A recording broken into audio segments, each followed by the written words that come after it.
Now, Senator Josh Hawley, Republican from the great state of Missouri, joins me now. Mr. Senator, if you combine it all together, we're looking at a ban on TikTok, maybe, tariffs on Chinese products coming here, boycotts of Chinese products that are being sold in America. How far do we go in opposing and constraining China?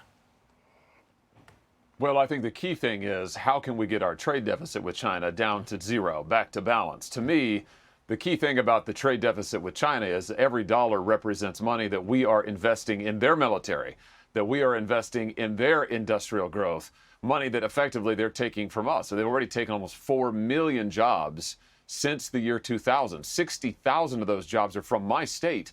So I don't want to see any more jobs lost to China. I don't want to see us dependent any more than we already are on China's economy. And so I'm all in favor of tough tariffs to get that trade balance down. I'm in favor of reshoring our critical supply chains, and I'd be in favor of any reasonable measure to get us there. But would we get hurt in the process? If you start products and tariffs and all the rest of it, you could have a recession here. Well, I'm sure that China would like to make that threat, but listen, they need us a lot more than we need them at the moment. And we saw during the COVID onslaught just how dependent we have become on Chinese supply chains, whether we're talking about our critical medical supplies, whether we're talking about critical technologies.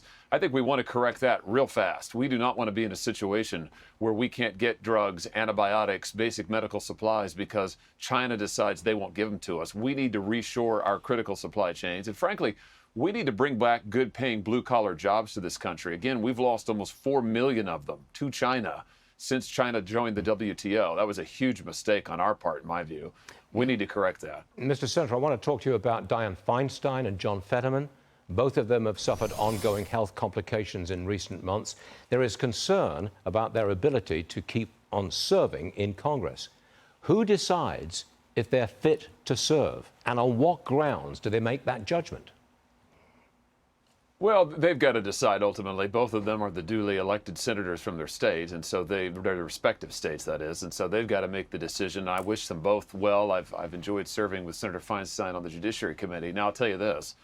Part of what's happening with Senator Feinstein, in my view, is the Democrats actually don't like how she has voted on nominations in the past. They don't like the fact that she has been bipartisan, and I think a lot of what they're doing here is trying to force her off the Judiciary Committee, if not altogether out of the Senate. You see the big push is coming from Democrats. It's not coming from Republicans, and there's a reason for that. It is ideological. What about the president? He appears, and I'm trying to dance around this, he appears to be in cognitive decline. Are we getting close to the point where some senior Democrats have to go to him and say, Mr. President, it's time to go? Well, you know, I think so. Now, again, this just shows you their ideological commitment. On the one hand, they want Feinstein out of the Senate. They're willing to badmouth her. But at the other time, on the other hand, they're willing to stand by Joe Biden no matter what. So I think the dichotomy is quite striking. But clearly, the president is, in my view, not up to the job. Okay.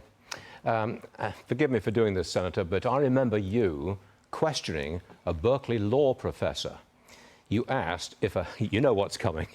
You asked if a biological man could have a baby. Here's the response. Roll tape. Referred to people with a capacity for pregnancy.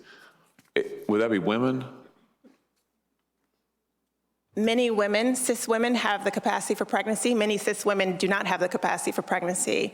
There are also trans men who are capable of pregnancy, as well as non-binary people who are capable of pregnancy. So this isn't really a women's rights issue. It's a... Your line of questioning is transphobic, and it opens up trans people to violence by not recognizing that. Wow, you're saying that I'm opening up people to violence by asking whether or not women are the folks who can have pregnancies?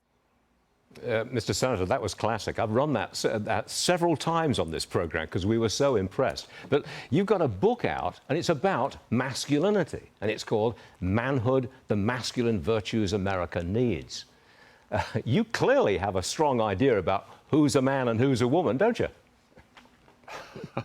Well, you know, it didn't used to be something that anybody had any doubt about. It's only the modern left in the last few years who says things like men can get pregnant, biological men should be in women's sports, should be in women's locker rooms.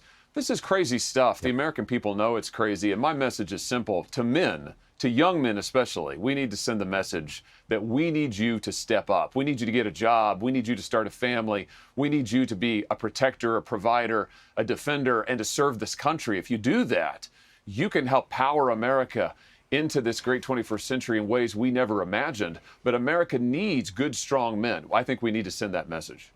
There you go again, encouraging violence. Oh, Mr. Senator, I'm shocked.